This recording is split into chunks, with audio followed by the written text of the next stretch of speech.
Friend, EMA-CS संगीत Saurabh this side.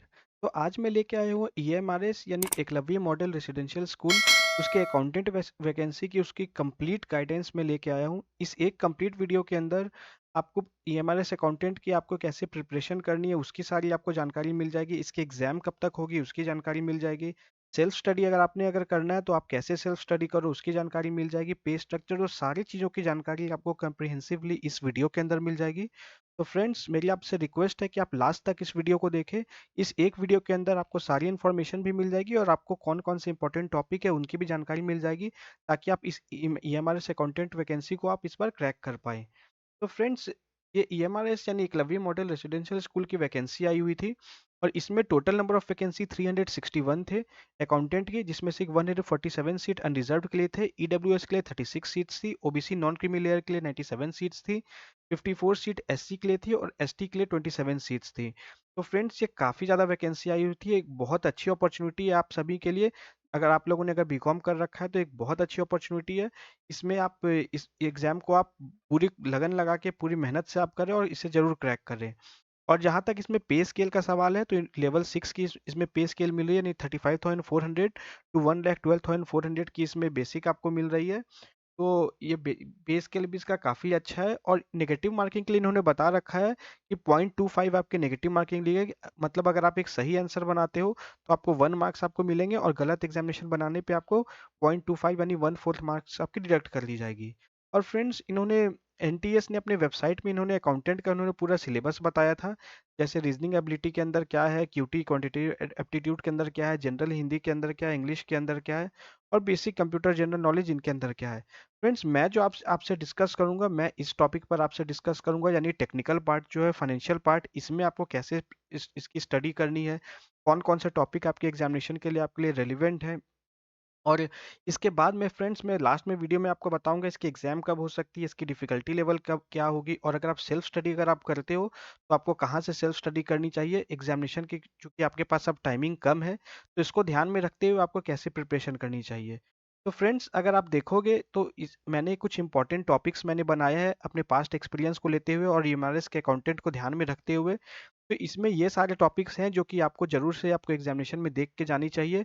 अगर आप सेल्फ स्टडी कर रहे हो तो आपके पास, अगर आप इन सारे टॉपिक्स को करते हो तो आपके सिलेक्शन होने के चांसेस काफ़ी ज़्यादा है। तो friends, let's start our video. तो जो पहला टॉपिक है वो है बेसिक थ्योरी ऑफ अकाउंटेंसी, जिसमें आप देख सकते हो जैसे आपके गोइंग कंसर्न हो गई या प्रूडेंस हो गई, तो या कंसिस्टेंसी हो गई। तो ये सारी चीज़ जो बेसिक थ्योरी ऑफ अकाउंटेंसी होती है, उस टॉपिक को आप जरूर से, जो बेसिक थ्योरी उसे देख के जाए। बैंक रिकॉन्सिलेशन स्टेटमेंट आप जरूर देखिए, इसमें आप थियोरटिकल पार्ट भी आप जरूर देखें। और टाइप्स ऑफ एरर इसमें होती है, जैसे कंपनसेटिंग एरर हो गई, एरर ऑफ ओमिशन हो गई, एरर ऑफ कमीशन हो गई। तो ये सारी चीज़ बहुत इंपॉर्टेंट टॉपिक्स है जो आपके एग्जामिनेशन में पूछी जा सकती है। साथ ही साथ आपको एक बैंक बैलेंस आपको दिया जाएगा, उससे आपको कैश बैलेंस निकालना होगा। छोटे छोटे क्वेश्चन ये आपको एग्जामिनेशन में आ सकता है। अकाउंटिंग इक्वेशन आपका एग्जामिनेशन में आने का एक अच्छा खासा चांसेस है, इसमें एक या दो क्वेश्चन आपके बन सकते हैं। तो जिसमें आपका liability plus capital equal to asset, तो उसमें से कोई भी एक मिसिंग फिगर देंगे और वहां से आपसे कैलकुलेट करवाएंगे। डेप्रिसिएशन आपको ये दे सकते हैं, डेप्रिसिएशन प्रोविजन और रिजर्व, इनसे कुछ क्वेश्चन दे सकते हैं। टाइप्स ऑफ डेप्रिसिएशन दे सकते हैं, जैसे एसएलएम हो गई, डब्ल्यूडीवी हो गई या फिर डिप्लेशन मेथड हो गई। बहुत सारे से मेथड होते हैं, वो एक इंपॉर्टेंट है। बिल्स ऑफ एक्सचेंज सबसे इंपॉर्टेंट टॉपिक है फ्रेंड्स, जिससे एग्जाम में आपका आने का सबसे हेवी चांसेस है। बिल्स ऑफ एक्सचेंज में सेक्शन 4, सेक्शन 5, सेक्शन 6 हो गई, बिल्स ऑफ एक्सचेंज हो गई, प्रॉमिसरी नोट हो गई, हुंडई हुंडी हो गई या फिर चेक हो गई। तो इन सारी चीज़ों का ड्यू डेट निकालना इसमें वो काफ़ी इंपॉर्टेंट है। इसमें थियोरटिकल एस्पेक्ट भी काफ़ी इंपॉर्टेंट है और प्रैक्टिकल एस्पेक्ट में इसमें ड्यू डेट हो गई, एकोमोडेशन बिल हो गई, नोटिंग एंड प्रोटेस्टिंग चार्जेस वगैरह हो गए, ये इसका थ्योरी वगैरह काफ़ी इंपॉर्टेंट है। एनपीओ का आपका छोटा मोटा एक क्वेश्चन आ सकता है, सब्सक्रिप्शन अकाउंट वगैरह निकालने का। पार्टनरशिप एक बहुत बहुत बहुत इंपॉर्टेंट इशू है, ये एग्जामिनेशन में आपके लिए काफ़ी रिलीवेंट है। इसमें खास करके आपका गेनिंग रेशियो हो गई, सेक्रीफाइसिंग रेशियो हो गई, वैल्यूएशन ऑफ गुडविल वगैरह हो गए, ये सारे इंपॉर्टेंट है। साथ ही साथ issue and redemption of share and debenture हो गई, ये आपका लिए इंपॉर्टेंट है। इशू हो गई, फॉरफीचर हो गई या फिर transfer to debenture redemption reserve हो गई। तो इस टॉपिक को आप जरूर देख लीजिएगा। रेशियो एनालिसिस की आपके एग्जाम में क्वेश्चन आनी ही आनी है, ये बहुत रेलिवेंट है। खास करके इसमें से वो सारे रेशियोज जो कि आपके ग्रेजुएशन लेवल पे या क्लास 11-12 लेवल पे जो रेलिवेंट होती है, वो सारी काफ़ी एग्जामिनेशन में आने के चांसेस है। जैसे कि करंट रेशियो हो गई, क्विक रेशियो हो गई, डेट इक्विटी रेशियो हो गई। तो इस तरह का जो ग्रेजुएशन लेवल पर जो भी इंपॉर्टेंट रेशियो उसे जरूर देख लीजिएगा। कैश फ्लो स्टेटमेंट का एक ब्रीफ ओवरव्यू ले लीजिएगा कि cash flow from operating activities में कौन से आइटम जाती है, इन्वेस्टिंग और फाइनेंसिंग एक्टिविटीज़ में कौन से आइटम्स जाती है, तो इन्हें आप देख लीजिएगा। अकाउंटिंग स्टैंडर्ड 3 इसे गवर्न करता है, या फिर अगर इंड एस की बात करें तो इंड एस 3 इसे गवर्न करता है, तो उसे एक बार आप देख लें, इसका नाम सिर्फ आप देख लें। डिपार्टमेंटल अकाउंटिंग को आप हल्का ओवरव्यू आप ले लें। इसमें आपको डिपार्टमेंटल प्रॉफिट या फिर आपको स्टॉक रिजर्व वगैरह निकालने दिया जा सकता है, तो हल्का आप ओवरव्यू ले सकते हैं। उसी प्रकार से आप ब्रांच अकाउंटिंग का भी एक लाइट ओवरव्यू ले सकते हैं। जहाँ तक अकाउंटिंग स्टैंडर्ड का सवाल, तो इसका सिर्फ आप नेम याद कर लिए, आपको अंदर में जाने की कोई ज़रूरत नहीं है। सिर्फ आप इसका ओवरव्यू ले सकते हैं। जैसे AS1 हो गई, एस इसमें भी इंपॉर्टेंट, अगर आप एस अगर आप मुझसे पूछोगे तो मैं बोलूँगा AS1 हो गई, AS2 हो गई, AS3, AS4 हो गई, AS9 हो गई, AS7 हो गई, AS9 हो गई, AS11, AS12, AS13, AS14, AS19, AS20, AS26 और AS29। ये खास करके अगर आप बिल्कुल फिर भी स्पेसिफिक अगर रहोगे, अगर आप तो थोड़ा रिस्क उठा सकते हो, तो एटलीस्ट जितना मैंने एएस का नाम बोला उसका एटलीस्ट आप नाम जरूर याद कर लो। इफ़ पॉसिबल तो सारे का एएस का एक बार नाम कर लो, याद कर लो, तो काफ़ी अच्छा रहेगा। क्लासिफिकेशन ऑफ कॉस्ट एक बार आप जरूर देख लो कॉस्टिंग में। इसमें आपका अलग अलग टाइप का कॉस्ट हो गया, जैसे इम्प्यूटेड कॉस्ट हो गया, या फिर आपका इसके अंदर बहुत सारे अलग अलग कॉस्टिंग में आपके आगे मेथड इम्प्यूटेड कॉस्ट हो गया, एक्सप्लिसिट कॉस्ट हो गया, तो एक बार आप इन सारी चीज़ों को देख लो। ये रेलिवेंट है। और कॉस्टिंग में आपके मटेरियल, लेबर एंड ओवरहेड, इसे आप जरूर से देख लो। मटेरियल में आप RQ या ROL लेवल एक बार आप देख सकते हो, ये आप निकाल सकते हो। EOQ लेवल बहुत इंपॉर्टेंट, एग्जामिनेशन में आने का काफ़ी चांसेस है, आप EOQ को एक बार देख सकते हो। लेबर में आप स्लाइड में आप देख सकते हो, अगर आप थोड़ा थोड़ा अगर आप अंदर जाना चाहो तो इसमें डिफरेंट प्लान है, जैसे रोवेन हो गई, हेल्से हो गई, एटलीस्ट रोवेन हेल्से हो गई, इन दोनों को जरूर देख लीजिएगा। ऐसे तो बहुत सारे इसमें बेनिफिट अदर भी होते हैं, जैसे बार्थ वगैरह हो गया, तो गैंटास्क वगैरह हो गया, बट उतने में आपको जाने की ज़रूरत नहीं, लेकिन एटलीस्ट आप रोवेन और हेल्से प्लान को आप देख लो। ओवरहेड कॉस्टिंग में पोर्शन ऑफ ओवरहेड और एलोकेशन ऑफ ओवरहेड को आप लाइट ओवरव्यू देख लो।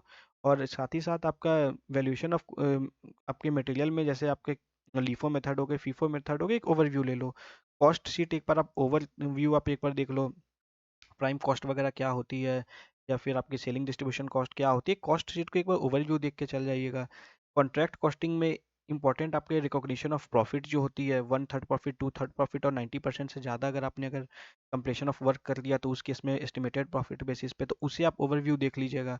प्रोसेस में आप लाइट सा आप हल्का देख सकते हैं, नॉर्मल लॉस या नॉर्मल लॉस का आप कैलकुलेशन जो है वो आप लाइट देख सकते हैं। मार्जिनल कॉस्टिंग बहुत रिलेवेंट है फ्रेंड्स एग्जामिनेशन पर्पस के लिए।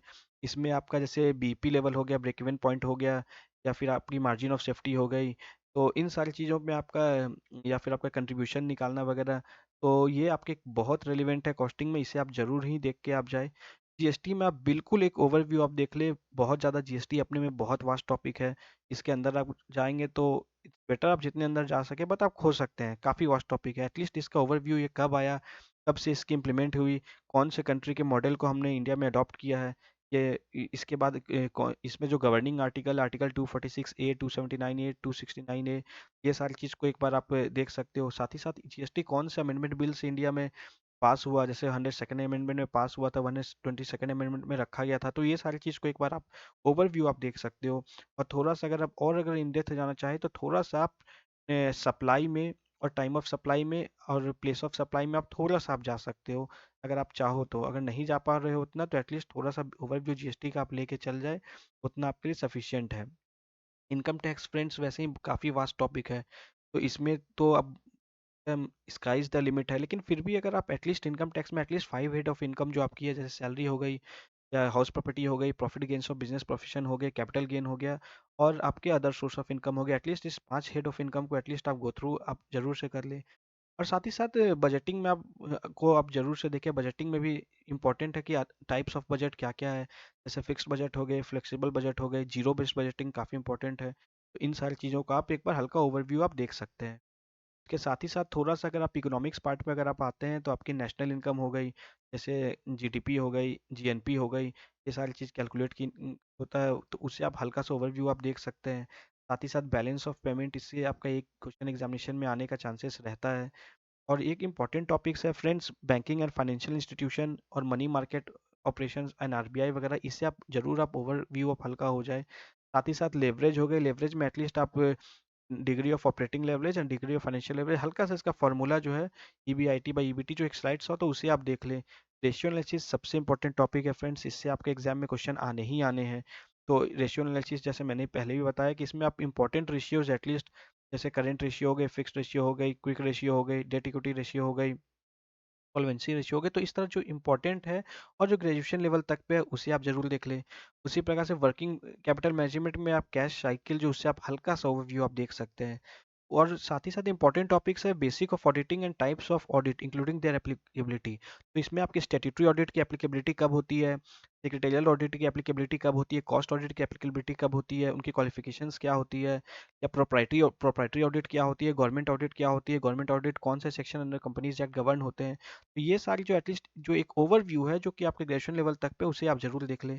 और दो फ्रेंड्स दो टॉपिक ऐसा है जिसे आप जरूर आप देख के जाए, एक बिल्कुल लाइट ओवरव्यू, एक ब्रीफ ओवरव्यू जेम का, गवर्नमेंट ई मार्केट प्लेस का, एक बार इसे आप देख ले। आपके ऑक्शन कब लगती है, रिवर्स ऑक्शन कब लगती है, एक बार आप जेम के आप पोर्टल पे चले जाए, उसमें आपके टेंडरिंग वगैरह कैसे होती है, एक लाइट एक बिल्कुल ओवरव्यू आप इसका आप ले सकते हैं। साथ ही साथ गवर्नमेंट एग्जामिनेशन में जीएफआर रूल्स 2017, तो ये आपके एग्जामिनेशन में कभी कभी पूछ लिया करते हैं, खास करके गवर्नमेंट एग्जामिनेशन कभी कभी ये ठीक ठाक क्वेश्चन पूछ लिया करते हैं, तो एक हल्का सा ओवरव्यू आप इसका ले सकते हैं। तो इतनी चीज़ों का जो है टॉपिक्स फ्रेंड्स, इन सारी चीज़ों को आप जरूर से आप कवर करके जाएं। और इसके साथ में फ्रेंड्स मैं एक और बात आपको मैं कहना चाहूँगा फ्रेंड्स, इसके साथ में अगर आप एग्जामिनेशन डेट की अगर बात बोले तो फ्रेंड्स आपको जैसा कि आपको पता होगा कि कोर्ट में इसमें स्टे लगी हुई थी, अब इस कोर्ट ने उस स्टे को रिमूव कर दिया है। तो मेरे हिसाब से एग्जामिनेशन जो कि पहले आपकी अक्टूबर के फर्स्ट वीक में होनी थी, मतलब 7th 8th 9th अक्टूबर आसपास होनी थी, बट अब चूंकि स्टे वहाँ से कोर्ट ने हटा दिया, तो मेरे हिसाब से अकाउंटेंट के एग्जामिनेशन की आप एक्सपेक्टेशन आप रख सकते हो कि मिड ऑफ नवंबर में आपकी ईएमआरएस अकाउंटेंट की आपकी एग्जामिनेशन हो जाएगी। जहाँ तक डिफ़िकल्टी लेवल का सवाल है तो मुझे लगता है कि इसमें difficulty level easy to medium के बीच में होगा। आपके पास जो भी इसमें जो भी टॉपिक आपके फाइनेंस पार्ट टेक्निकल पार्ट में कवर की जाएगी, that would be with respect to class 11 class 12 और ग्रेजुएशन लेवल तक पे आपने जो भी बेसिक पढ़ रखा है, उसी चीज़ को उठा के वे आपसे एग्जामिनेशन में पूछेंगे। और फ्रेंड्स एक बात और, बहुत सारे फ्रेंड्स ने मुझे पूछा कि सर मैं सेल्फ स्टडी कर रहा हूँ, तो क्या ये एग्जामिनेशन निकालना पॉसिबल है? 100% पॉसिबल है फ्रेंड्स, बिल्कुल सेल्फ स्टडी से पॉसिबल है। अच्छी खासी वैकेंसी आई हो, डेफिनेटली आप क्रैक कर सकते हो। तो कुछ फ्रेंड्स ऐसे थे जिन्होंने बोला कि सर मैंने अभी प्रिपरेशन कुछ स्टार्ट नहीं की है और एग्जामिनेशन में जैसा कि आप बता रहे हो शायद 1 महीना आसपास ही हमारे एग्जामिनेशन में बचा हुआ है, तो ऐसे केस में हमें क्या करनी चाहिए? क्योंकि बहुत सारी स्टडी मटेरियल आप हो जाते हैं, अलग अलग तरीके से मैं कहाँ से कलेक्ट करूँ इस एग्जामिनेशन स्पेसिफिक। तो फ्रेंड्स इसके लिए आप ऐसा कर सकते हो कि यूजीसी नेट के आपके बहुत सारे बुक्स आते हैं, जैसे ट्रूमैन के आते हैं या फिर अरिहंत पब्लिकेशन के आते हैं। फ्रेंड्स जैसे जो ट्रूमैन की पब्लिकेशन की बुक है उसकी एक बेनिफिट ये रहती है कि पहले एक चैप्टर से पहले वे लोग थ्योरी बताते हैं और थ्योरी के बाद फिर वो बहुत सारे एमसीक्यूज वे सारे देते हैं, तो एक बार आप थ्योरी आप उसमें ओवरव्यू हो जाते हो 2-3 पेज का, उसके बाद फिर जब आप एमसीक्यू बनाते हो तो आपके पास एक जो कुछ भी आपने ग्रेजुएशन लेवल पे पढ़ रखा था आपको रिकॉल हो जाता है। तो फ्रेंड्स यूजीसी नेट के आप ट्रूमैन के बुक ले लें और उसमें वो टॉपिक जो कि हमारे से कंटेंट के लिए रेलिवेंट है, जैसा कि मैंने आपको बताया है या ईएमआरएस के उन्होंने वेबसाइट में उन्होंने ऑफिशियली उन्होंने डिस्क्लोज किया है, तो केवल उन सारे, क्योंकि यूजीसी नेट के टॉपिक बहुत वास्ट है तो हमें वो सारी चीज़ें नहीं पढ़नी है, सिर्फ उतनी ही टॉपिक हमें पढ़नी है जो कि जो कि मैंने आपको भी बताया है कि आप थोड़ा सा उससे आगे बढ़ के आप अपने लेवल पे आप एस्टिमेट कर सकते हो। आप अगर आप थोड़ा सेफ खेलना चाहते हो तो थोड़ा आगे बढ़ सकते हो, बट उतने अंदर आपको जानी नहीं। बट जो जो टॉपिक्स मैंने बताया उन सारे टॉपिक्स को आप यूजीसी नेट के बुक्स ले लें और उस बुक से लेके आप पहले उसका थ्योरी पढ़ लें, फिर उसके एमसीक्यू सॉल्व करना स्टार्ट कर लें। फ्रेंड्स आपके पास 30 डेज है, 30 डेज मोर देन इनफ है। आप लोगों ने ग्रेजुएशन कर रखा है, अगर आप इन 30 डेज को अगर आप अच्छे से अगर यूटिलाइज करते हो तो डेफिनेटली फ्रेंड्स आपकी ईएमआरएस अकाउंटेंट में आपकी सिलेक्शन हो सकती है। तो फ्रेंड्स ये रही आपकी ईमेल्स वीडियो अकाउंटेंट के ऊपर। फ्यूचर में भी अगर ज़रूरत पड़ेगी तो मैं आपको अपडेट्स वगैरह मैं आपको देता रहूँगा। तो जैसा कि मैंने आपको पहले ही बता दिया कि एग्जामिनेशन आपकी मिड ऑफ नवंबर आसपास में होने की आपकी चांसेस है, तो आज से ही आप अच्छे से आप तैयारी में लग जाए। ये 1 महीना आपके लिए लाइफ का सबसे डिसाइडिंग है। इस 1 महीने के बाद आपका आपने अच्छे से अगर यूटिलाइज किया तो डेफिनेटली आपकी इसमें सिलेक्शन हो जाएगी। Friends this is all updates as of now. Please subscribe our channel. Thank you.